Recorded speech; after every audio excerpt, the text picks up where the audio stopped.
J'aimerais juste que nous puissions rappeler ce que nous avons dit hier concernant le but de ce rassemblement, le but de ce camp meeting. Nous avons vu deux citations qui nous viennent de l'esprit de prophétie, qui nous viennent des écrits d'Ellen White. Donc nous ne le verrons pas bien, mais je vais quand même essayer donc, de vous lire. Le premier but, l'un des buts de nos camp meetings est de permettre à chacun de se familiariser avec les méthodes pratiques du travail missionnaire personnel. C'est faire de nous des envoyés, des disciples. Deuxièmement, pourquoi les camp meetings? Nos camp meetings ont un autre but. Ils doivent stimuler la vie spirituelle de notre communauté. Nous sommes là pour nous réveiller, apprendre à travailler, pour que nous puissions ensuite être envoyés par le Seigneur. Et donc, puisque le but de ce camp meeting, c'est de nous préparer à être envoyés, à être des disciples consacrés pour terminer l'œuvre, il y a une chose que vous devriez comprendre. C'est la base. Avant d'être envoyé, quelque chose doit être fait. Et pour comprendre ceci, j'aimerais que nous puissions aller dans l'évangile de Luc, s'il vous plaît. Donc nous allons apprendre à être envoyés, comment partager cette parole. Mais la première chose, je vous invite à prendre dans l'évangile de Luc au chapitre 10. Dans ce chapitre, il est question de Jésus qui va aller rendre visite à une petite famille à Béthanie, son ami Lazare, vous connaissez, n'est-ce pas? Et à Béthanie, il y avait Marie et Marthe aussi. Luc au chapitre 10. Vous vous souvenez qu'à ce moment-là, lorsque Jésus va arriver, il y aura Marie et Marthe qui seront heureux de voir Jésus, n'est-ce pas? Et il y aura une qui tellement est heureuse de voir Jésus qu'elle va commencer à aller préparer un repas pour Jésus, préparer peut-être des boissons pour qu'il puisse se rafraîchir. C'était Marthe. Et il y avait au pied de Jésus Marie.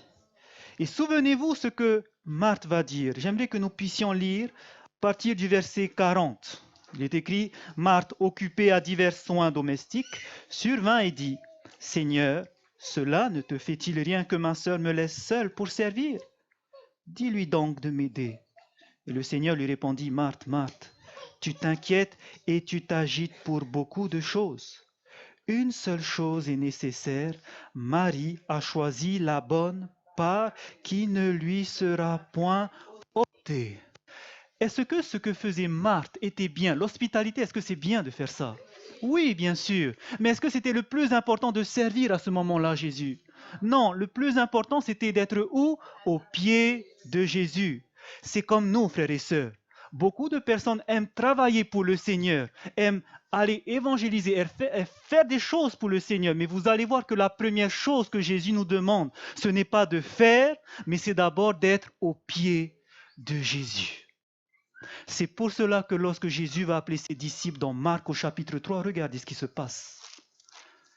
Ce que Jésus nous demande en tout premier lieu, avant d'envoyer, c'est d'abord que nous puissions passer du temps avec nous. Et nous voyons ceci lorsqu'il va appeler ses disciples dans Marc au chapitre 3. Et nous allons lire à partir du verset 13. Marc chapitre 3, au verset 13, il est écrit. Il monta ensuite sur la montagne. Il appela ceux qu'il voulut, et ils vinrent auprès de lui. Il en établit combien? 12, c'était les 12 disciples, pour les avoir avec lui et pour les envoyer prêcher avec le pouvoir de chasser les démons. Combien est-ce qu'il a choisi? Mais regardez pourquoi il les a appelés d'abord. Est-ce qu'il les a appelés pour aller prêcher l'évangile directement? Non. Quel était le premier objectif? Il en appela 12 pour les avoir avec lui. C'est d'abord être au pied de Jésus pour qu'il puisse aller partager l'évangile. Donc comprenez bien, chers frères et sœurs, lorsqu'il s'agit d'être un disciple, être envoyé pour terminer l'œuvre de Dieu, c'est d'abord de commencer au pied de Jésus. Être avec Jésus, avoir cette relation. Et c'est pour ça que ce que nous allons commencer à voir pendant ces ateliers, les premières choses que nous allons voir, c'est la base pour avoir cette connexion avec Jésus. Sinon, ça ne sert à rien de faire cette formation, comment partager l'évangile. Il faut d'abord connaître la base, comment avoir cette relation avec Jésus. Et c'est pour ça que nous allons commencer tout d'abord par ce premier atelier s'intitulant « Comment étudier la parole ». Parce que qui est la parole? Jésus. Comment étudier la parole? Frères et sœurs, peut-être pour certains d'entre vous, vous vous dites, mais on sait déjà étudier la parole. J'étudie la parole depuis longtemps, je donne des études bibliques, j'ai fait des conférences. Je peux vous dire que beaucoup de personnes qui ont fait ça, beaucoup utilisent mal la parole de Dieu. Pourquoi? Parce que dans leur démarche, souvent, ils oublient quelque chose. Lorsque vous utilisez ce manuel, je remercie le Seigneur, car dans ce manuel, Dieu nous montre un guide d'utilisation. Et beaucoup de personnes vont utiliser ce manuel sans d'abord regarder comment ça s'utilise. Et si nous voulons comprendre la parole, la première chose, frères et sœurs, c'est que nous puissions au moins avoir lu le manuel d'utilisation. C'est ce que nous allons faire aujourd'hui. Nous allons essayer d'abord de comprendre comment étudier la parole. Je vous invite à prendre plusieurs versets. C'est le manuel d'utilisation que nous allons voir maintenant. Le premier verset, comment est-ce que nous allons aborder l'étude de la parole? Ce premier verset se trouve dans le psaume 119. Psaume 119.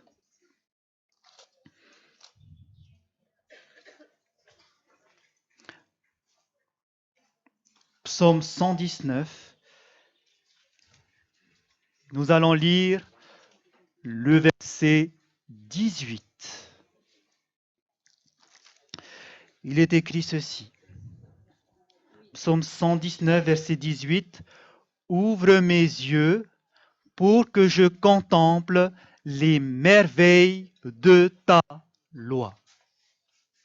David demande à Dieu qu'il puisse ouvrir ses yeux pour qu'il puisse contempler les merveilles de sa loi, de ce qui sort de sa bouche. S'il demande à Dieu d'ouvrir ses yeux, comment est-ce que ses yeux étaient? Donc lorsque nous voulons nous approcher de Dieu pour contempler ce qui est sorti de sa bouche, contempler sa parole, nos yeux sont comment d'abord?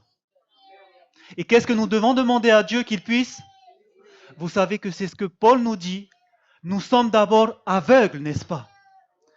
Et beaucoup ne savent pas qu'on est aveugle. Et on va vite commencer à lire. Attention, d'abord reconnaissez que nous sommes aveugles. C'est ce que nous dit Paul dans 1 Corinthiens. Nous sommes aveugles. Ces choses-là, nous ne les comprenons pas. Et si nous ne reconnaissons pas, eh bien nous allons lire avec une vue complètement troublée. Et Paul va nous confirmer ceci dans 1 Corinthiens au chapitre 2. 1 Corinthiens au chapitre 2. 1 Corinthiens au chapitre 2. Et nous lisons le verset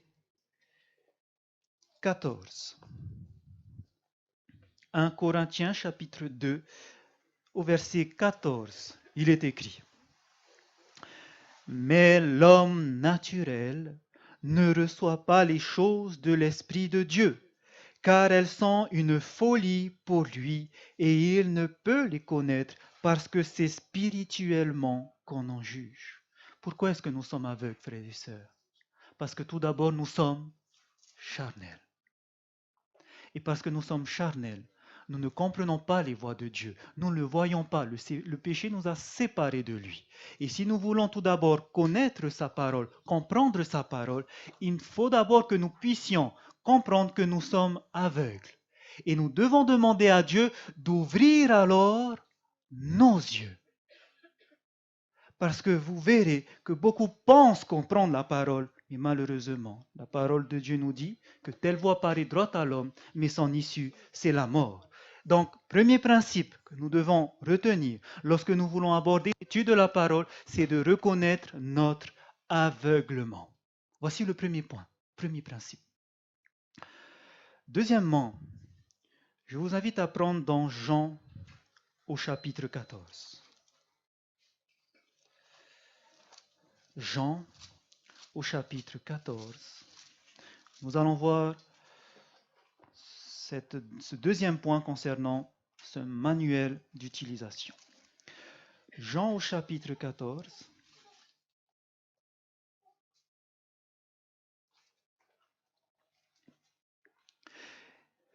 Et nous allons lire le verset 26. Donc, puisque nous sommes aveugles, qu'allons-nous faire? Voici ce qu'il est écrit au verset 26, Jean 14, verset 26. Mais le Consolateur, l'Esprit Saint, que le Père enverra en mon nom, qu'est-ce qu'il va faire, le Saint-Esprit? Il vous enseignera toutes choses et vous rappellera tout ce que je vous ai dit. Puisque nous sommes aveugles, charnels, qui va nous ouvrir les yeux pour que nous puissions comprendre? Qui va nous enseigner? Le Saint-Esprit. Et donc, qu'est-ce que nous devons faire pour que nous puissions comprendre? C'est de demander l'aide du Saint-Esprit. Et lorsque nous demandons, Dieu va nous donner cette aide.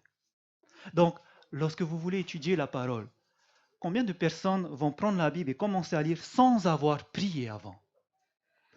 Beaucoup font ça, frères et sœurs. Parce qu'on a vite envie d'aller lire, peut-être. Peut-être qu'on a hâte de voir ce qu'il y a à l'intérieur, ou juste peut-être parce que c'est une routine de se lever, d'ouvrir la Bible. Mais beaucoup le font sans avoir prié. Et malheureusement, vous n'allez pas pouvoir bénéficier de ces trésors qui sont à l'intérieur. Donc, quand vous allez commencer à ouvrir la Bible pour étudier, demandez à Dieu de vous ouvrir les yeux et que son esprit vous dirige. C'est le deuxième principe. Premier principe, reconnaître que nous sommes aveugles. Deuxième principe, puisque nous sommes aveugles, c'est le Saint-Esprit qui va nous enseigner et donc nous allons lui demander son aide. Troisième principe, je vous invite à prendre dans Deutéronome. Deutéronome au chapitre 29.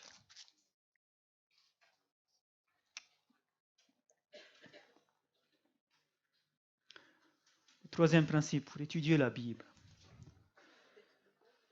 Deutéronome, chapitre 29.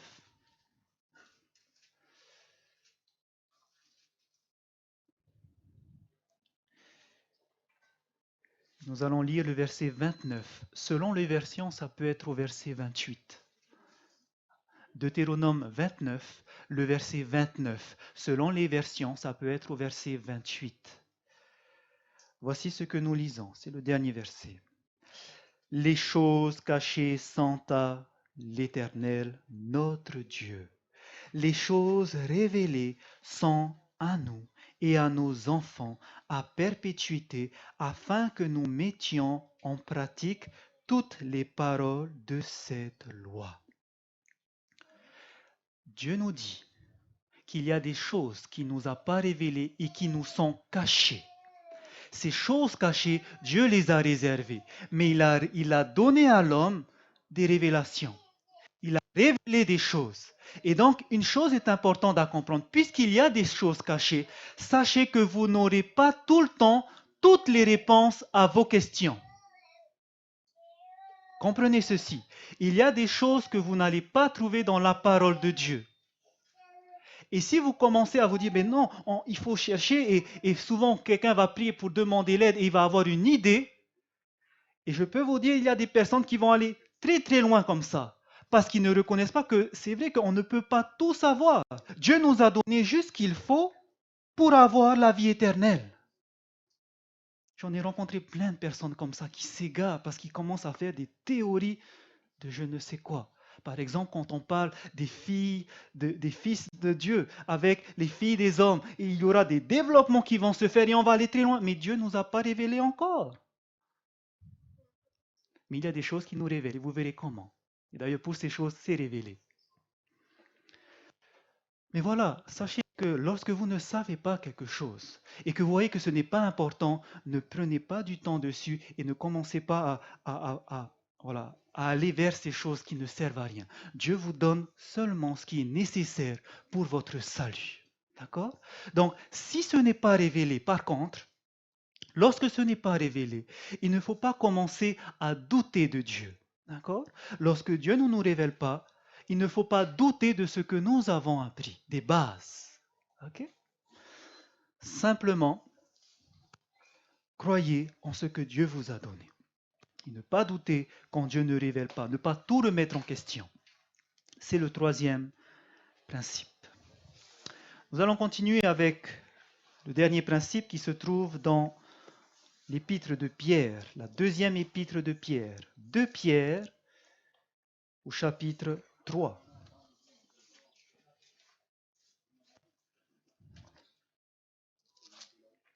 2 Pierre au chapitre 3.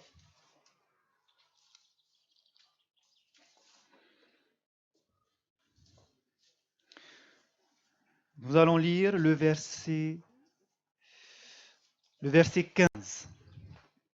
De Pierre chapitre 3 au verset 15, il est écrit « Croyez que la patience de notre Seigneur est votre salut, comme notre bien-aimé frère Paul vous l'a aussi écrit, selon la sagesse qui lui a été donnée. » C'est ce qu'il fait, on parle de Paul, c'est ce qu'il fait dans toutes les lettres où il parle de ces choses, dans lesquelles il y a des points difficiles à comprendre, dont les personnes ignorantes et mal affermies tordent le sens comme celui des autres écritures pour leur propre ruine. Ici, on nous dit qu'il y a des personnes, lorsqu'ils lisent les écrits de Paul, ils trouvent des choses difficiles, c'est vrai, parce que des fois, quand Paul écrit, il y a des choses qui sont difficiles à comprendre et qu'on pense que c'est en contradiction avec la Bible. Lorsque vous voyez des choses difficiles, n'essayez pas d'inventer et ensuite d'arriver à une contradiction avec ce que l'ensemble de la parole de Dieu dit. Je donne par exemple le baptême des morts. Vous savez que Paul parle du baptême des morts. Eh bien, beaucoup vont faire une doctrine sur le baptême des morts et sans aller en profondeur, parce que le baptême des morts, ça ne se fait pas. Il faut comprendre qu'est-ce qui se passe derrière l'origine, l'étymologie de chaque mot. Nous allons voir après comment faire. Mais sachez que lorsqu'il y a des choses difficiles, n'essayez pas de tordre le sens des choses. D'accord? N'essayons pas de tordre le sens des Écritures parce que selon Pierre, nous allons à notre propre ruine. Tout simplement, comprenez que la parole de Dieu a été inspirée par le Saint-Esprit et que toute chose doit être en accord. Quand vous étudiez la parole de Dieu, il y a un plan. Il y a le plan de la rédemption qui vous est montré. Et lorsque vous voyez qu'il y a un point, un verset qui vous pose problème, à ce moment-là, n'essayez pas de tordre pour que ça aille avec votre conception, parce que souvent ce que vous comprenez, comme vous êtes charnel, c'est en contradiction avec les autres. Donc il faut vraiment s'humilier pour se dire, ok, je ne comprends pas, mais Dieu va me révéler une autre fois. Peut-être que ce n'est pas important pour cette fois-ci. Il faut avoir cette humilité pour se dire, ok, je ne comprends pas, Dieu me révélera plus tard, et ne pas tordre le sens des Écritures. Parce que lorsqu'on commence à devancer ces choses, on essaie d'étudier et en se disant je connais ces choses, je peux vous dire que ça va très loin et beaucoup en font des chevals de bataille et surtout dans l'Église. Nous continuons dans Psaume chapitre 86 et c'est notre dernier principe. Psaume 86. Nous allons lire le verset 11.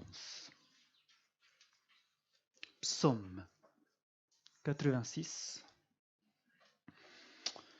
Nous lisons le verset 11. Voici ce que dira David dans sa prière. Psaume 86, verset 11, il est écrit « Enseigne-moi tes voies, ô Éternel, je marcherai dans ta fidélité. » Et il nous dira ici « Dispose mon cœur à la crainte de ton nom. » Dispose mon cœur à la crainte de ton nom. Ceci doit être une prière tous les jours, surtout quand vous étudiez la parole, de demander à Dieu, dispose mon cœur à être enseigné. Parce que des personnes ne sont pas disposées à être enseignées, parce que quand il s'agit d'étudier un sujet, ils se disent, je connais déjà. Mais sachez que lorsque vous lisez la Bible, vous pouvez lire une fois, deux fois la Bible entière. Sachez qu'à chaque fois que vous allez lire, vous apprendrez quelque chose dedans. Ce qui veut dire que quand vous étudiez la Bible, ne venez pas en vous disant je connais déjà, mais venez en vous disant Seigneur, aide-moi à voir les joyaux qui se trouvent dans ta parole. Simplement, soyez disposés à être enseignés. Soyez disposés à être enseignés. Il y a des personnes qui pensent savoir tout sur la Bible et qui se disent parce que je connais tout, je n'ai plus besoin d'écouter ces choses. Frères et sœurs, sachez que nous aurons l'éternité.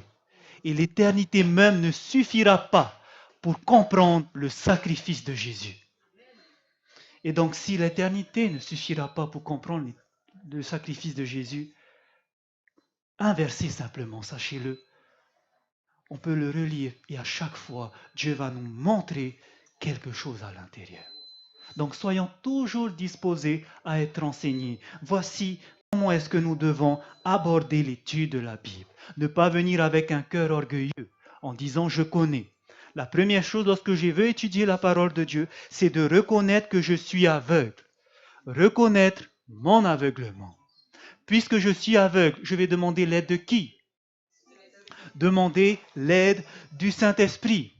Et lorsque ces choses que je ne comprends pas, il y a des choses que je ne comprends pas, je me rappelle que Dieu me dit, ce n'est pas grave. Les choses cachées sont à l'Éternel et les choses révélées sont à toi. Ne doute pas, mon enfant. Et continue à étudier. Autre chose, lorsque je ne comprends pas, il ne faut pas non plus que j'essaye de tordre le sens des Écritures à mon avantage ou selon ma compréhension. D'accord? Et dernièrement, lorsque j'approche les Écritures, même si c'est quelque chose que j'ai déjà lu, un chapitre que j'ai lu plusieurs fois, venez avec un cœur disposé car vous allez voir que Dieu pourra toujours vous enseigner. Toujours. Voici comment approcher la parole de Dieu. Maintenant, lorsque on va commencer à étudier la parole, d'autres le font déjà, j'aimerais vous donner quelques outils, ces outils qui vont vous aider pour l'étude de la parole, pour mieux comprendre. Bien sûr, comme vous savez, nous devons chacun avoir la Bible. Si vous avez une Bible, le mieux c'est d'avoir des Bibles avec des références. Les références, quand vous avez un verset que vous ne comprenez pas ou que vous voulez comprendre davantage la signification, la référence va vous montrer un autre passage qui va vous aider à éclairer ce que vous avez lu. D'accord? Donc, une Bible avec une référence. Également, pour que ce soit plus facile lorsque vous étudiez un sujet, il est bon d'avoir ce qu'on appelle une concordance biblique. Est-ce que vous savez ce que c'est qu'une concordance biblique? Oui, ok. Vous avez un mot, vous voulez chercher où est-ce qu'on trouve ce mot dans la Bible, une concordance est très utile. Il y a également un autre élément que chaque chrétien qui vit la fin des temps devrait avoir sur lui en tout temps. Vous savez que la Bible nous parle des chrétiens de la fin des temps, n'est-ce pas? Dans le livre de l'Apocalypse au chapitre 12, il est question du reste de la postérité de la femme représentant l'Église. Le reste de la postérité, ces derniers chrétiens, on va nous dire quelque chose à leur sujet. Et vous allez voir qu'est-ce qu'ils ont avec eux pour comprendre les Écritures, pour comprendre sa volonté. Je vous invite à prendre dans Apocalypse au chapitre 12. Parce qu'il y a un outil que vous devez avoir. Un outil qui est très puissant. Apocalypse chapitre 12 au verset 17. Voici ce qui est écrit concernant ces derniers chrétiens qui vivront à la fin des temps. Apocalypse 12 au verset 17, il est écrit « Et le dragon fut irrité contre la femme, et il s'en alla faire la guerre au reste de sa postérité, à ceux qui gardent les commandements de Dieu et qui ont le témoignage de Jésus-Christ. » Qu'est-ce qu'ils ont, les chrétiens de la fin des temps? Le témoignage de Jésus-Christ. Qu'est-ce que le témoignage de Jésus-Christ selon Apocalypse chapitre 19 au verset 10? Il est écrit « Et je tombai à ses pieds pour l'adorer. Mais il me dit, garde-toi de le faire. Je suis ton compagnon de service et celui de tes frères qui ont le témoignage de Jésus. » Attendons un instant.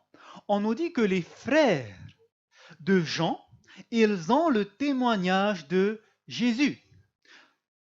Jean était prêt à se prosterner devant l'ange. Il dit, attends, ne fais pas ça. Je suis simplement ton compagnon de service et je suis aussi le compagnon de tes frères. Et tes frères, ils ont le témoignage de Jésus. Alors, regardez qui sont les frères de Jean. Regardez qui sont les frères de Jean qui ont le témoignage de Jésus. Apocalypse chapitre 20. Gardez un doigt dans Apocalypse 19. Apocalypse chapitre 22. Vous allez voir, la même scène va arriver, il va vouloir encore se prosterner. Et nous allons lire le verset 9. Vous voulez se prosterner et voici ce que l'ange encore va lui dire. Il va éclairer ce verset. Apocalypse 22, verset 9, il est écrit, « Mais il me dit, garde-toi de le faire.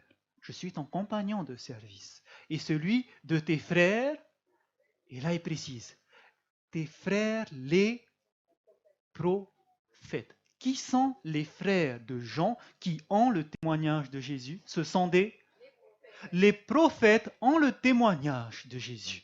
Et c'est pour cela que lorsque vous reprenez en Apocalypse chapitre 19, le verset 10, la fin du verset nous dit, « Car le témoignage de Jésus est l'esprit de la prophétie. » Cet esprit de prophétie qu'avec qui? Les prophètes. Autrement dit, à la fin des temps, les chrétiens auront avec eux des témoignages, les témoignages de Jésus, les témoignages de Jésus qui se révèlent au travers d'un prophète. Un prophète qui reçoit cet esprit de prophétie, ce don de pouvoir comprendre ce qui se passe à l'avenir. Et nous connaissons, nous savons qu'à la fin des temps, Satan va utiliser même des faux prophètes. C'est pour ça que Jésus nous dira, faites garde aux faux prophètes. Beaucoup seront séduits par eux. Faites garde, prenez garde. Ici, nous parle des faux prophètes, c'est qu'il y aura aussi de vrais prophètes. Parce que Joël a prophétisé qu'à la fin des temps, l'Esprit de Dieu va venir et des jeunes gens, des filles et vos filles, prophétiseront. L'Esprit de Dieu viendra sur eux. Donc les chrétiens de la fin, à la fin, il y aura cet esprit de prophétie. Il y aura bien sûr des contrefaçons. C'est pour ça que dans l'Apocalypse, on nous parle du faux prophète, n'est-ce pas? Qui monte de la terre. Faux prophète. Mais il y aura également le vrai don de prophétie qui sera manifesté. Et lorsque nous étudions où est-ce qu'il s'est manifesté ce don, toutes les caractéristiques d'un vrai prophète ont été réalisées au travers d'une femme, nous le savons, qui s'appelle Ellen White. Autrement dit, frères et sœurs, lorsque vous voulez étudier la Bible, on nous dit que le reste auront aussi avec eux les témoignages de Jésus qui ont été manifestés au travers d'Ellen White. Les écrits d'Ellen White qu'on appelle aussi les témoignages. Autrement dit, lorsque vous voulez étudier la Bible, n'oubliez pas d'avoir également avec vous quelque chose que Dieu donne à la fin des temps, pas au milieu, mais à un moment précis. Lorsque vous arrivez à la fin des temps, Dieu donnera l'esprit de prophétie, les témoignages de Jésus. Nous devrions avoir ça avec nous, les livres d'Ellen White. J'aimerais vous partager cette comparaison qu'a fait un des pionniers, des piliers de notre Église. Vous connaissez Uriah Smith? Voici la comparaison qu'il a fait avec les témoignages de Jésus. Il va nous donner ceci. Lorsque vous avez un paquebot qui va faire une croisière, lorsqu'il arrive à son port de destination, qu'est-ce qui se passe? Je ne sais pas si vous avez déjà vu, on le voit souvent à Tahiti. Il y a toujours un petit bateau qui va arriver. Lorsqu'il arrive près du port, un petit bateau arrive. On appelle ça un bateau pilote. Et ce bateau pilote, qu'est-ce qu'il va faire? Il y a à bord une personne qui va monter sur le paquebot et qui va faire quoi? Qui va piloter le paquebot. Parce que le pilote connaît bien comment ça se passe au port. Il y a certains courants qu'il faut faire attention. Il y a des passages à risque. Et donc, c'est le pilote qui va venir pour conduire et diriger le bateau et l'accoster. Alors, voici l'image qu'il nous donne. Il nous dit ceci. Prenons l'image d'un paquebot. Et le propriétaire du bateau va laisser à tous ceux qui sont à bord un manuel d'utilisation. Le manuel pour pouvoir faire la traversée sans risque. Ils sauront tout, comment piloter le navire. Et voici que les passagers savent comment se diriger et vont aller jusqu'à la destination. Mais arrivé à la destination, il leur a dit, à l'intérieur de ce manuel, lorsque vous allez arriver au port, il y aura un bateau qui va venir et ce bateau, il y a un pilote qui va vous aider pour venir accoster. Parce qu'il faut bien connaître ce qui va se passer. Il y aura des turbulences. Et voici ce qu'il va dire. Le manuel qui permet de faire cette traversée sans risque, c'est la Bible. Mais lorsqu'on arrive à la fin des temps, lorsqu'on arrive à destination, il y aura tellement d'embûches parce que l'ennemi est en colère, n'est-ce pas? Il y aura plein de confusion, même dans l'Église. Plein de confusion. Et qu'est-ce qu'il nous dit? Il y a un pilote qui va arriver et qui va permettre de vous donner toutes les indications. Il va prendre en main et écoutez-le. Et ce pilote, ce sont les témoignages. Nous n'avons pas besoin avant, mais lorsque nous arrivons vers la fin des temps, Dieu a suscité cette femme pour nous aider à traverser ce temps de trouble qui va arriver. Nous avons toutes les indications. Pour comprendre la parole, pour comprendre ces ruses que l'ennemi va mettre, nous avons entre nos mains ce qu'on appelle les témoignages, c'est-à-dire les livres d'Ellen White. Et lorsque vous étudiez la parole, frères et sœurs, prenez cela avec vous. Les livres d'Ellen White vont vous éclairer sur plein de choses. Vous avez également les commentaires bibliques d'Ellen White. Ces choses sont très précieuses, frères et sœurs, parce que ces témoignages ont été directement révélés par Dieu, vous le savez. Et puisque ça a été révélé par Dieu, et vous verrez pendant les soirs qui vont venir que c'est vraiment une femme extraordinaire. Dieu l'a puissamment utilisée. Et ce qui est malheureux, c'est de voir des ministres de l'Évangile, des fois, lorsqu'ils vont parler d'un sujet. Et vous allez voir que lorsqu'ils vont parler d'un sujet, l'interprétation qu'ils vont faire rentre en totale contradiction avec ce que cette femme nous dit. Et c'est ce qui est triste. Et ce qui est encore plus triste, c'est lorsqu'on voit des membres d'église qui sont en train de prendre ces choses et on dit oui, oui, amen, amen. Alors que des fois, c'est complètement à l'encontre. Et c'est pour ça que j'aimerais vous inviter, frères et sœurs, de ne pas vous fier à un homme. Toutes les paroles que je vous dis, ne les prenez pas comme si ça vient de moi, mais prenons de Dieu. Et si ça vient de Dieu, je vous invite tous à les noter et à vérifier par vous-même. Ne prenez pas ce que je dis au monde, mais allez rechercher. J'aimerais vous inviter à ne pas vous confier dans des hommes. Ne le faites jamais. Parce que même les plus grands prédicateurs, malheureusement, peuvent dire des bêtises. Parce qu'ils voient quelque chose dans la Bible, ça les intéresse, ils vont commencer à faire des interprétations, ils vont partager parce qu'ils sont fiers de montrer ce qu'ils ont trouvé, et souvent c'est en contradiction avec ça. Donc s'il vous plaît, chaque chose que vous étudierez, que nous verrons ensemble, vérifiez tout ce qui a été dit. C'est pour ça que quand je me tiens devant une assemblée, je vérifie avant que tout ce que j'ai fait, est-ce que c'est en accord avec ce que Dieu a révélé à cette femme? Parce que je ne veux pas dire mes propres pensées, mes propres interprétations, mais j'aimerais savoir est-ce que ça vient de Dieu. Vous n'avez pas besoin d'aller chercher des commentaires de différents théologiens.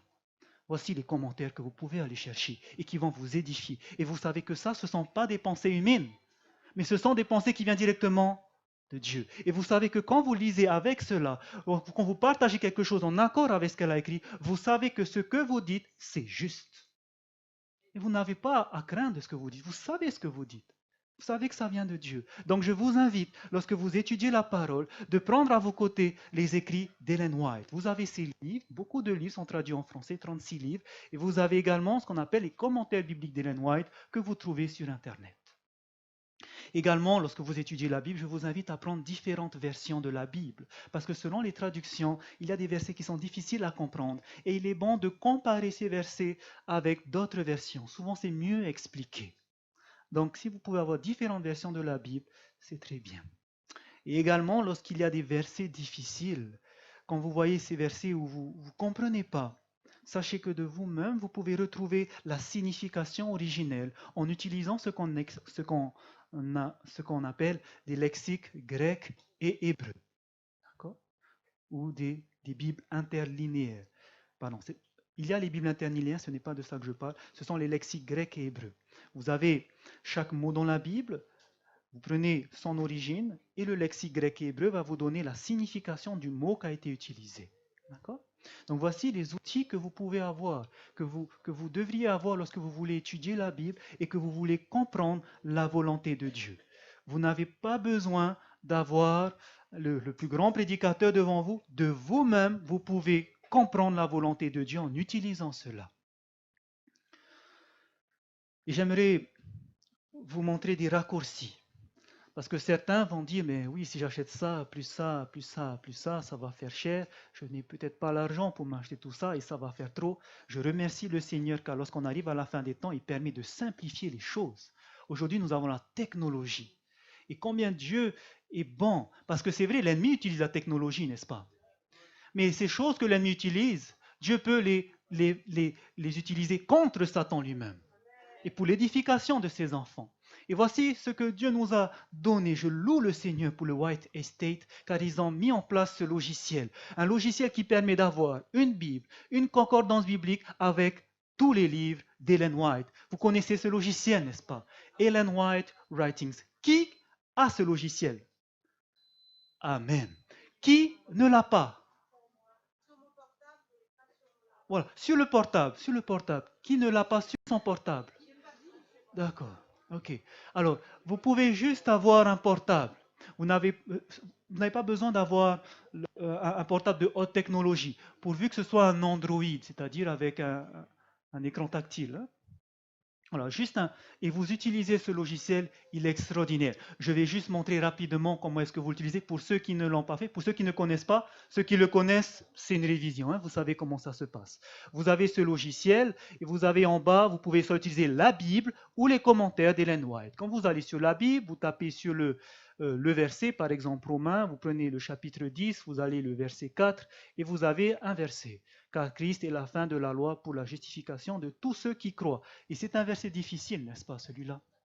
Quand on dit que Christ est la fin de la loi, et on vous dit, mais pourquoi alors vous adventistes, vous continuez à garder la loi, puisque Christ est venu? On va voir la compréhension de ce verset, d'accord? Pourquoi vous continuez à garder la loi? Christ est venu, c'est la fin de la loi. Nous verrons ça juste après.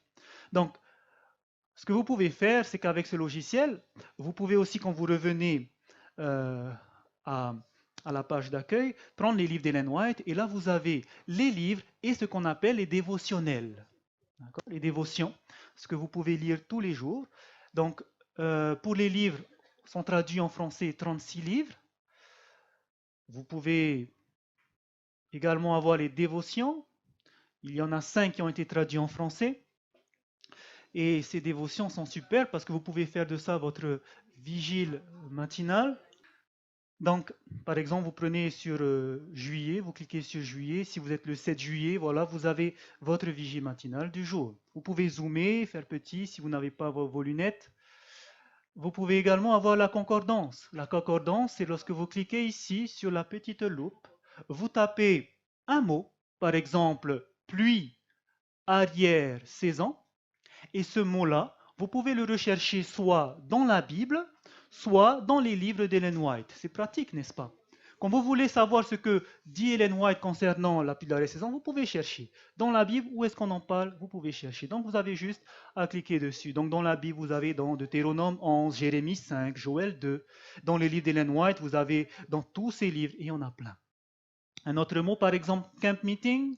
Vous tapez camp meeting et on va vous donner dans le livre d'Ellen White à quoi ça sert, quel est le but. Et d'ailleurs, c'est comme ça que je vous ai présenté les buts, le but des camp meetings. Où est-ce que j'ai trouvé? Voilà.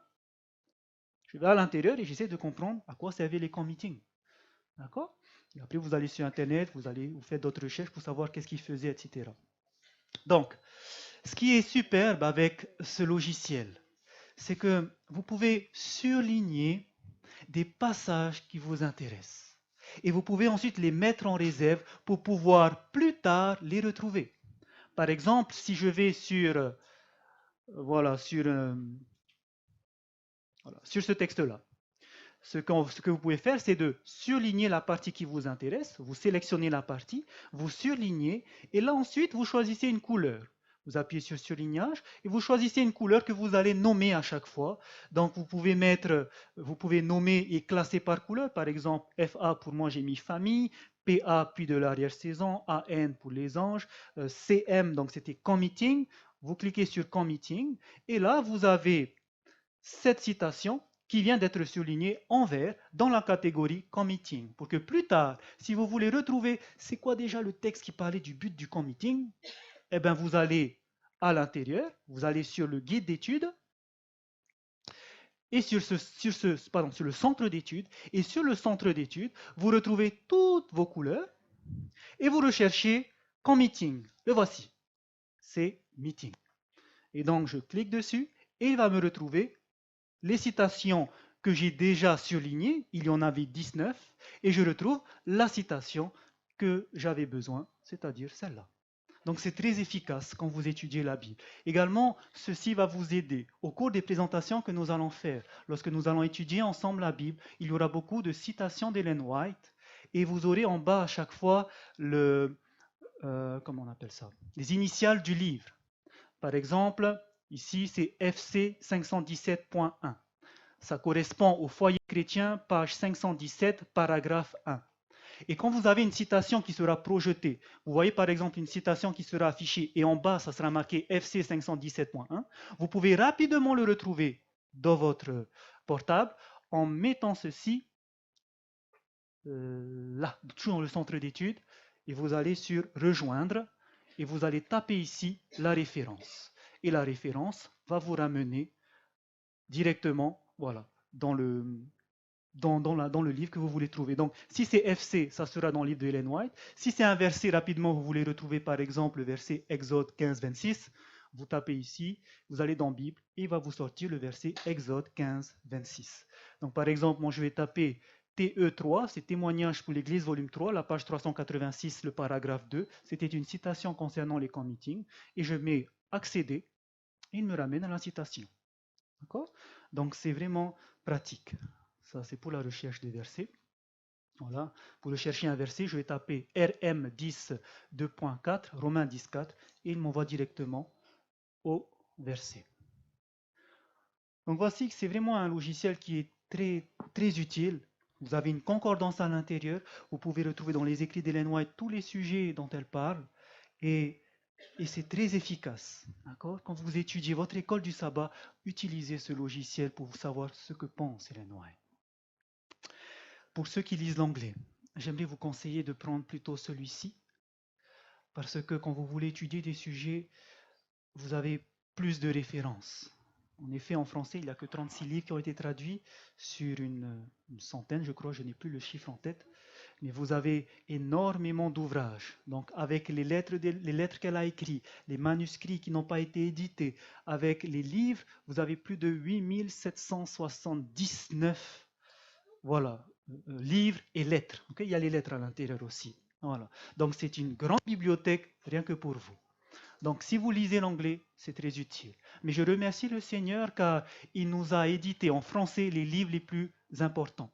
Vous avez les témoignages de l'Église, vous avez 9 volumes qui ont été compilés en 3 volumes, vous pouvez les lire. Vous avez également tout le conflit des âges, hein, c'est-à-dire patriarche et prophète et roi, Jésus-Christ, conquérant pacifique, tragédie des siècles. Vous avez également les messages choisis, qui sont très importants également à lire. Les plus importants sont là. Hein. Vous avez aussi, voilà, tous les livres que vous avez en français, c'est déjà une très très bonne ressource. Et quand vous voulez aller un petit peu plus loin, vous pouvez prendre en anglais. Voilà. Donc avec ce logiciel, vous pouvez avoir toute cette première partie, tout ce premier équipement. Toujours avec votre portable. Vous pouvez avoir accès à ces deux derniers outils, c'est-à-dire différentes versions de la Bible et aussi le lexique grec et hébreu. Vous vous souvenez le verset dans Romains 10, verset 4, Christ est la fin de la loi? Ok. Alors pour comprendre ce verset, vous pouvez aller directement dans les écrits d'Ellen White, elle va vous expliquer, mais aussi quand vous voulez vraiment avoir en profondeur ce que la Bible dit, parce que quand vous allez expliquer à d'autres, par exemple, une personne va venir vous dire ça ne sert à rien de garder la loi, Christ est la fin de la loi, il vous montre le verset. Vous ne pouvez pas lui répondre en allant chercher une citation d'Ellen White, n'est-ce pas? Vous ne pouvez pas le faire. Comment est-ce qu'on le fait alors? Eh bien, on utilise ces ressources. Par la Bible elle-même, vous pouvez montrer que Christ n'est pas la fin de la loi comme tu le penses. En effet, quand tu vas prendre le mot hébreu, voici ce que vous allez faire. Vous prenez le mot, donc là, ça sera du grec. Vous pouvez avoir ceci. Donc voici comment vous allez faire. Quand vous avez un verset qui vous pose problème, le logiciel que je vous propose, que vous pouvez télécharger, s'intitule Venez et raisonnons. Est-ce qu'il y en a qui connaissent ce logiciel? Amen, Seigneur. Voilà. Donc, ceux qui ne l'ont pas, je vous invite à le télécharger. Venez et raisonnons. Donc, vous pouvez taper donc dans votre verset, vous avez la Bible, vous cherchez le livre Romains, et ensuite vous allez au chapitre 10, vous prenez le verset 4, il vous sort le verset tout en haut, car Christ est la fin de la loi. La première chose que vous pouvez faire quand vous avez un doute sur un verset, c'est de comparer avec plusieurs versions. Donc d'autres versions, ce logiciel vous permet d'avoir 4 versions en français. Vous allez sur en haut l'onglet, il va vous donner la version Louis II 1910, la version Darby, Osterwald et aussi la Louis II avec la concordance Strong. Donc on va voir par exemple pour la version Darby, si vous cliquez dessus, il va vous dire le même verset. Christ est la fin de la loi pour justice à tout croyant. Donc là, est-ce que ça nous aide finalement? Non, on voit que Christ est toujours la fin de la loi. Ok. Je vais prendre dans la version Osterwald, OST, il me dit la même chose. Christ est la fin de la loi. Ça ne m'aide pas encore. Pour avoir une autre vision, vous allez directement prendre le mot grec qui est là. Pour ça, il faut aller sur la version Strong. La version Strong, ça sera la version Louis II 1910 que vous avez, sauf que devant chaque mot, vous aurez le numéro correspondant. Ce numéro va vous faire référence à un mot grec. Par exemple, vous allez prendre le mot fin ici, vous avez ce numéro. Et quand vous voulez savoir que signifie le mot fin ici, vous cliquez sur le numéro, et il va vous montrer quel est le mot grec qui est utilisé. C'est le mot telos. Et il vous donne ensuite la définition de ce mot. Et c'est ça qui nous intéresse. Que veut dire le mot fin? Est-ce que c'est-à-dire c'est fin, c'est fini, il n'y a plus de loi quand Christ est venu? Eh bien, lorsque vous allez lire les définitions, il y a cette définition qui nous intéresse ici. Voici.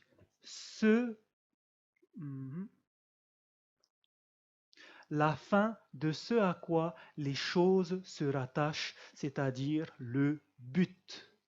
C'est pour ça que dans certaines versions, généralement, c'est traduit aussi par fin ou sinon par but. Donc, quand on parle Christ est la fin de la loi, soit on comprend fin comme étant la fin, c'est terminé, soit on comprend dans le sens c'est l'objectif, c'est le but. Et là maintenant, ça change tout. Si on dit que Christ est l'objectif de la loi, est-ce que c'est vrai ça? Est-ce que Christ, la fin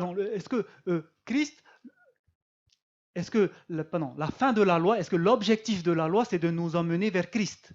Oui, c'est ce que nous dit le livre des Galates. La loi est comme un pédagogue pour nous emmener vers Christ. Donc là, c'est en accord avec le reste de la Bible, n'est-ce pas? Paul ne se contredit pas dans Romains 10.4 et dans Galates 3.23. Ça colle. Et c'est pour ça que c'est très utile d'avoir ce logiciel-là. Vous pouvez mieux comprendre l'étymologie des mots. Et vous pouvez voir l'utilisation de ce même mot dans d'autres versets. Par exemple, ce même mot est utilisé quand vous défilez plus bas dans Romains 6, 22. Quand on va vous dire par exemple, mais maintenant, étant affranchi du péché et devenu esclave de Dieu, vous avez pour fruit la sainteté et pour fin la vie éternelle. Que veut dire le mot fin ici? Vous avez pour but quoi? La vie éternelle. Donc on comprend bien que le mot télos qui est utilisé ici est utilisé pour montrer l'objectif, le but. Donc Christ est la fin de la loi, Christ est l'objectif de la loi. Le but de la loi, c'est d'emmener les personnes vers Christ. Voici les outils que vous pouvez utiliser. Donc le titre du logiciel, si vous le recherchez, c'est Venez et raisonnons. Okay? Venez et raisonnons. Je vous invite à télécharger cette application qui est très utile. Voilà. Et on termine avec la méthode d'étude. C'est notre dernière partie. Je vous invite pour cela à prendre dans Ésaïe au chapitre 28. Donc maintenant que j'ai les outils, je sais comment aborder l'étude de la parole. Pour ceux qui vont se lancer dedans, donc il y en a qui le connaissent déjà, voici un principe d'étude que l'Éternel nous donne dans le livre d'Ésaïe. Ésaïe au chapitre 28. Ésaïe, chapitre 28, Nous allons lire le verset 10. Ésaïe, chapitre 28, et nous lisons le verset 10. On va commencer au verset 9. Il est écrit: À qui veut-on enseigner la sagesse? À qui veut-on donner des leçons? Est-ce à des enfants qui viennent d'être sevrés, qui viennent de quitter la mamelle? Et voici comment est-ce qu'il nous donne la méthode pour étudier la parole. Car c'est précepte sur précepte, précepte sur précepte, règle sur règle, règle sur règle, un peu ici, un peu là. Dans d'autres versions, c'est marqué, c'est ligne sur ligne. Pardon? Ordre sur ordre, d'accord. Donc, qu'est-ce que ça veut dire? Ligne sur ligne ou texte après texte, c'est-à-dire que verset après verset. Deux méthodes, verset après verset et aussi un peu ici, un peu là. Donc, soit quand vous étudiez la Bible, vous étudiez de façon linéaire, c'est-à-dire vous lisez un chapitre, puis le suivant, puis le suivant, et vous avez une idée. Et à côté de ça, vous utilisez les écrits d'Ellen White, c'est-à-dire, si vous lisez la Bible chapitre par chapitre, vous utilisez la série Le Grand Conflit des âges. Souvenez-vous, toujours en parallèle les deux. Donc, par exemple, si vous lisez de la Genèse jusqu'à 2 Samuel, vous avez le livre Patriarches et Prophètes, qui va vous raconter tout ça, ça sera en parallèle. Quand vous lisez à partir de 1 roi jusqu'à Malachie, vous avez le livre Prophètes et rois, c'est dans la chronologie. Et ensuite, quand vous lisez les évangiles de Jean, de Matthieu, Marc, Luc jusqu'à Jean, vous avez le livre Jésus-Christ. Pour lire le livre des Actes avec les lettres de Paul, vous avez les Conquérants pacifiques qui va se terminer jusqu'à Apocalypse chapitre 1. Et ensuite, pour comprendre le livre de l'Apocalypse, on utilise le livre Tragédie des siècles. Donc voici comment vous pouvez vous repérer quand vous voulez progresser de façon linéaire. Une autre méthode, c'est la méthode un peu ici, un peu là, que j'appelle la chasse au trésor. C'est ce que j'ai appliqué pendant longtemps. C'est-à-dire que quand il y a quelque chose qui vous intéresse, un thème qui vous intéresse, vous voulez par exemple comprendre le ministère des anges, eh bien, vous allez pouvoir étudier par thème en utilisant la concordance. Donc, vous regardez ange dans la Bible, où est-ce que c'est mentionné? Vous regardez ange dans l'esprit de prophétie, comment c'est mentionné, et avec ça, vous pouvez comprendre un thème. D'accord? Donc, c'est ce que j'appelle la chasse au trésor. Un peu ici, un peu là. Ou sinon, c'est la méthode que je conseille, c'est de faire les deux, c'est-à-dire la méthode combinée.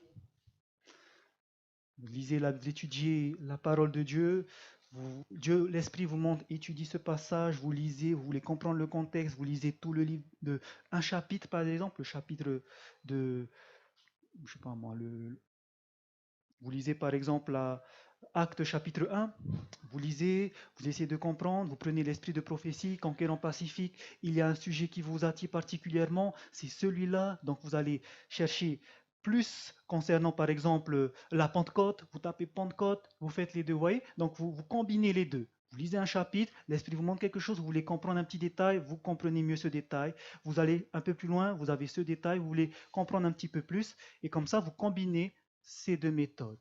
Et avec le logiciel d'Ellen White, avec le livre, avec le logiciel Venez Résonant, vous avez tout ce qu'il faut pour pouvoir bien saisir un sujet. Donc voilà comment étudier la parole de Dieu. Et n'oubliez pas, on commence toujours par prier, reconnaître que je ne comprends pas, que j'ai besoin de son aide. Et surtout, avec cela, surtout ce qu'il faut comprendre, c'est le but quand vous étudiez la Bible. Beaucoup étudient la Bible pour montrer à d'autres qu'ils savent mieux qu'eux. Beaucoup étudient la Bible pour montrer à l'autre qu'il a tort. Ce n'est pas le but de l'étude de la parole. Si c'est cela que vous faites, je peux vous dire, vous serez un pharisien endurci. Ça ne sert à rien d'étudier comme ça. Pourquoi? C'est quoi le but de l'étude de la parole? Je vous invite à prendre dans 2 Corinthiens. 2 Corinthiens.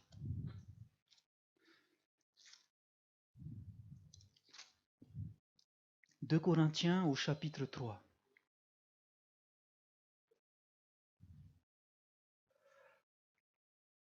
2 Corinthiens au chapitre 3.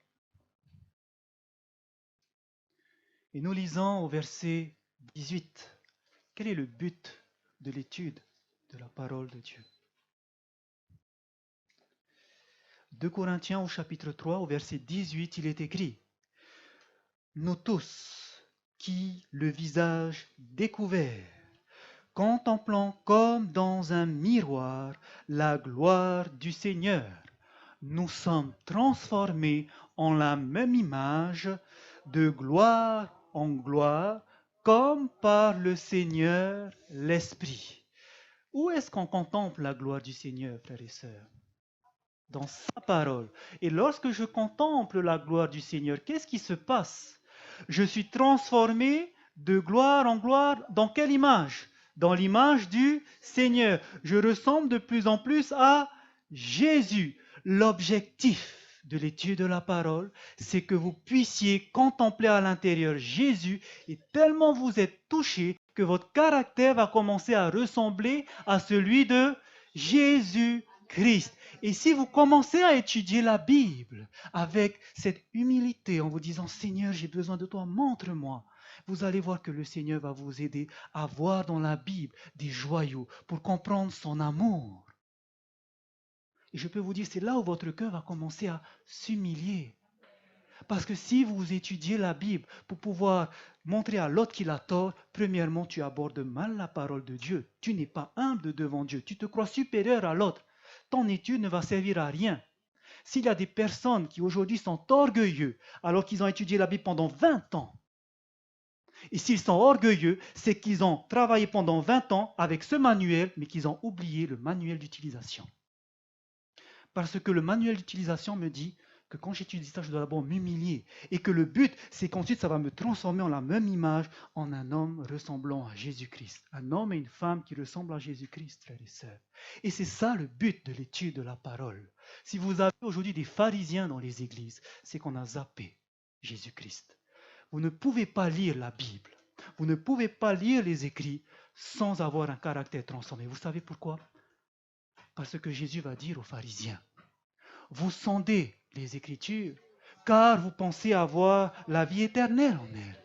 Mais il va dire, ce sont elles qui témoignent de moi. Ils ont étudié la parole, n'est-ce pas, ces pharisiens? Ils ont étudié la parole. Mais est-ce qu'ils ont trouvé Jésus? Vous voyez qu'on peut étudier Jésus, on peut étudier cette parole sans trouver Jésus?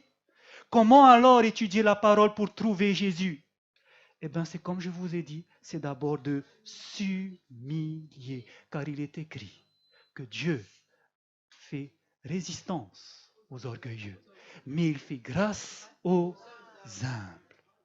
Si vous voulez être transformés, frères et sœurs, si vous voulez bénéficier de ces moments privilégiés avec Dieu, humiliez-vous devant lui. Et vous allez voir comment Dieu va vous bénir. Il va vous bénir, il va vous transformer. Et voici la promesse qu'il vous donne également dans 2 Timothée, c'est notre dernier verset. 2 Timothée, au chapitre 3.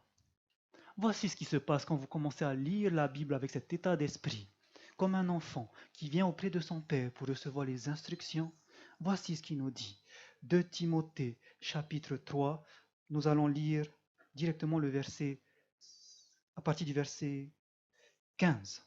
Il est écrit, dès ton enfance, tu connais les saintes lettres. Il parle à Timothée. Dès ton enfance, tu connais les saintes lettres, les Écritures, qui peuvent faire quoi? Qui peuvent te rendre sage à salut par la foi en Jésus-Christ. Lorsque nous étudions la parole avec cet esprit humble, cela peut nous donner cette sagesse pour avoir ce salut par la foi en Jésus-Christ. L'étude de la parole, frères et sœurs, va nous sauver. C'est un des moyens que Dieu a utilisé pour notre salut. Et nous verrons ça plus tard. Donc, frères et sœurs, oui, nous ne devons jamais passer une journée sans avoir eu ce moment d'étude avec Dieu. Pour que Dieu puisse transformer votre caractère. Ça ne va pas se faire du jour au lendemain, mais ça va se faire petit à petit. Mais tous les jours, nous devons avoir cette portion de pain et laissons le Saint-Esprit nous transformer. C'est ce conseil que nous donne Ellen White dans le livre Ministère évangélique, à la page 95, paragraphe 2. Elle nous dit ceci dans le grand conflit qui est devant nous. Celui qui voudra rester fidèle au Christ ne pourra se contenter d'opinions humaines. Vous ne pourrez vous contenter d'entendre des personnes vous prêcher la parole, frères et sœurs. Il faudra aller chercher dans la parole. Et c'est pour ça, voici le conseil qu'elle donne. Le message que j'adresse aux prédicateurs, aux jeunes et aux vieux, à tout le monde, voici le conseil qu'elle nous donne. Vous vous souvenez ce pilote? Voici ce qu'il vous dit à la fin. Gardez jalousement vos heures de prière, d'étude de la Bible, d'examen de conscience. Mettez à part une portion de chaque journée pour étudier les Écritures et communier avec Dieu. Et qu'est-ce qui va se passer quand vous aurez ce moment chaque jour avec Dieu? Ainsi, vous obtiendrez la force spirituelle et vous croîtrez en grâce devant Dieu. C'est lui seul qui peut mettre en vous de nobles aspirations. Lui seul qui peut façonner votre caractère. Est-ce que nous n'avons pas un caractère à transformer? Lui seul peut le faire d'après le modèle divin. Et pour qu'il puisse transformer notre caractère, nous devons passer chaque portion de notre journée à étudier cette parole. Et aujourd'hui, vous savez comment le faire. J'aimerais terminer en vous parlant de mon beau-père. Vous savez, lorsque j'ai connu mon épouse, ses parents étaient adventistes du 7e jour. Sa mère était une fervente adventiste, mais son père, c'était un adventiste qui marchait avec une jambe dans le monde et une jambe dans l'église. Ça faisait plus de 20 ans qu'il était baptisé et il aimait le monde. C'était un pêcheur et il était très connu, il est très connu même jusqu'à présent dans le monde de la pêche. Et chaque mois, et une fois par an aussi, il y a un grand concours qui se passe. Et tous les mois, il y a des concours de pêche. Et à la fin de chaque pêche, celui qui a eu le gros poisson selon telle ou telle catégorie recevait voilà, une certaine somme. On appelait ça le jackpot. Eh bien, mon beau-père, malheureusement, les concours se faisant le sabbat, dès qu'il y avait concours, on ne le voyait plus à l'église. Il était où? Concours de pêche. Et les membres venaient le voir, mais pourquoi tu continues à aller au concours? Ça ne sert à rien. Il dit, ah non, quand je vais au concours, je suis dans la nature, je suis en relation avec Dieu. Vous voyez les excuses qu'on peut donner, n'est-ce pas? Voilà. Donc c'était vraiment un homme qui n'était pas à 100% avec Dieu. Il aimait plaisanter avec des plaisanteries assez sensuelles des fois. Il aimait rigoler sur tout et rien avec ses amis. Il utilisait le même langage que ses amis. Et ça, il a fait depuis sa naissance jusqu'à ce qu'il soit grand, jusqu'à ce qu'il soit devenu adventiste. Et pendant 20 ans, il était comme ça. Et lorsque je l'ai connu, j'ai vu qu'il n'aimait pas lire la Bible, ni l'étudier. Et j'ai compris que quand il m'a raconté comment est-ce qu'il s'est baptisé, cela s'est fait un petit peu trop rapidement. Il n'a pas compris la vérité présente. On ne l'a pas enseigné comme il le fallait. Et j'ai compris qu'il n'a pas rencontré ce Jésus. Et alors, Dieu m'a dit, donne ton iPad pour ton beau-père. Parce que dans mon iPad, j'avais le logiciel Ellen White. Et donc j'ai donné mon iPad à mon beau-père, donc lui il vit sur une autre île, et je lui ai donné ce iPad. Et comme il est dans nos prières depuis beaucoup d'années, le Seigneur a fait un miracle dans sa vie. Quand il a commencé à utiliser le logiciel Ellen White, je lui ai montré comment faire. Je lui ai montré tout d'abord les dévotions. il a commencé à lire avec Dieu chaque jour. Et là, il commençait à comprendre des choses qu'il n'avait jamais compris. Les choses qu'il lisait commençaient à lui montrer, waouh, je ne connaissais pas ces choses. Et là, il commençait à s'humilier, il se dit, waouh, ça c'est pour moi. Vous voyez cette disposition qu'il a, c'était exactement la façon d'aborder les Écritures. Son cœur commençait à s'ouvrir. Et tous les jours, comme ça, il lisait une dévotion. Et petit à petit, il avait cette soif de Jésus. Il a compris combien il était sale, combien il était hypocrite. Il a compris plein de choses.